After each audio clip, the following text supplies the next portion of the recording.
Hare Krishna Radhe Radhe. Welcome back to happy life with Kanha ji, जिसकी आज की वीडियो में आप हैं शिवानी के साथ।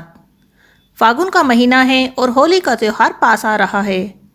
मथुरा, वृंदावन और बरसाना की होली तो विश्व भर में प्रसिद्ध है। तो आज की इस वीडियो में हम राधा कृष्णा जी की होली से संबंधित एक कथा सुनेंगे। तो चलिए शुरू करते हैं। बहुत समय पहले की बात है। मथुरा में एक संत जी रहते थे। उनके बहुत से शिष्य थे। उन्हीं में से थे एक सेठ जगत राम जी। जगत राम जी का लंबा चौड़ा कारोबार था। कारोबार के सिलसिले में दूर दूर की यात्राएं किया करते थे। एक बार की बात है, वे कारोबार के सिलसिले में कन्नौज गए। कन्नौज खुशबूदार इत्रों के लिए बहुत प्रसिद्ध है। वहाँ से सेठ जी ने एक बड़ी महंगी इत्र की शीशी संत जी को भेंट करने के लिए खरीद ली। सेठ जी कुछ दिनों बाद अपना काम खत्म करके वापस मथुरा लौट आए।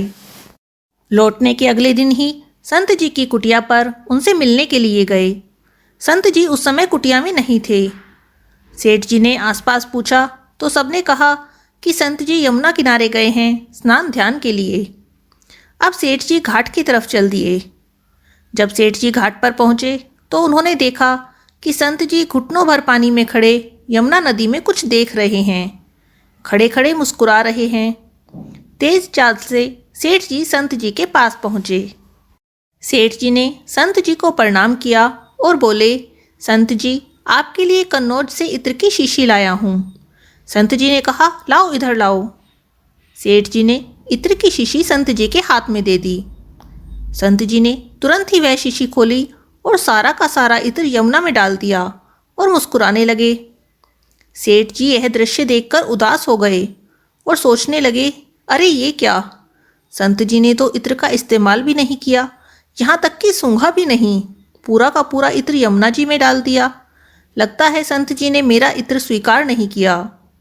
पर उन्होंने कुछ नहीं कहा। उदास मन से घर वापस लौट आए।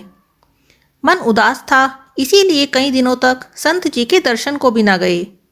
कई दिनों बाद जब उनकी उदासी कुछ कम हुई तो संत जी की कुटिया में उनके दर्शन के लिए गए।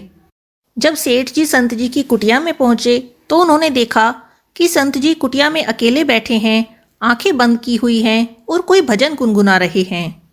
कुछ आहट सुनी तो संत जी ने सेठ जी को द्वार पर देखा। प्रसन्न होकर उन्हें अपने पास बुलाया और कहने लगे, अरे जगत राम जी, उस दिन तुम्हारा इत्र बहुत काम आया।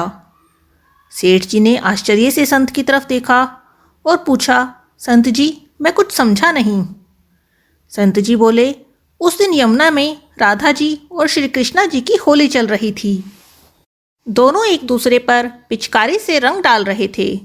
राधा जी ने श्री कृष्णा के ऊपर रंग डालने के लिए जैसे ही बर्तन में पिचकारी डाली तो देखा बर्तन में रंग खत्म हो गया। उसी समय मैंने तुम्हारा इत्र बर्तन में डाल दिया। सारा का सारा इत्र पिचकारी के साथ श्री कृष्णा जी के शरीर पर चला गया और भगवान श्री कृष्ण इत्र की महक से महकने लगे। तुम्हारे लाए इत्र ने श्री कृष्ण और राधा रानी की होली में एक नया रंग भर दिया। तुम्हारी वजह से मुझे भी श्री कृष्ण और राधा रानी जी की कृपा प्राप्त हुई। सेठ जी आंखें फाड़े संत जी को देखते चले गए। उनकी समझ में कुछ नहीं आ रहा था। संत जी ने सेठ जी की आंखों में अविश्वास की झलक देखी तो कहने लगे, शायद तुम्हें मेरी कही बात पर विश्वास नहीं हो रहा है, तो एक काम करो, तुम जाओ और मथुरा के सभी श्री कृष्ण राधा मंदिरों के दर्शन करके आओ, फिर मुझसे मिलना।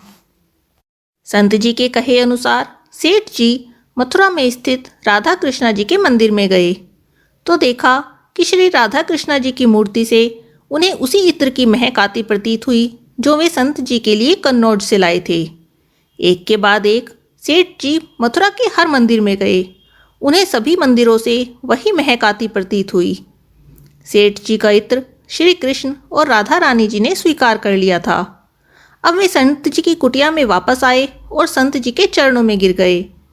सेठ जी की आंखों से आंसुओं की धारा बह रही थी और संत जी की आंखें भी प्रभु श्री कृष्ण और राधा रानी की होली की याद में गीली हो रही थी। हरे कृष्णा राधे राधे।